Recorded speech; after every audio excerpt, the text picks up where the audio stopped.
দেখো বন্ধুরা, একটা বিড়াল এসছে, তাকে পিঠে খেতে দিচ্ছি। এই বিড়ালটা রোজই আমাদের বাড়ি আসে। দেখো পিঠে খেতে দিচ্ছি, দেখো কেমন ভাবে খাচ্ছে। খিদের জ্বালা বড় জ্বালা। ভালো। হাত দিস না, কামড়ে নেবে। না,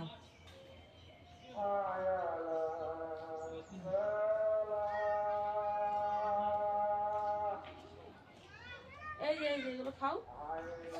ও বাবা, আস্তে আস্তে।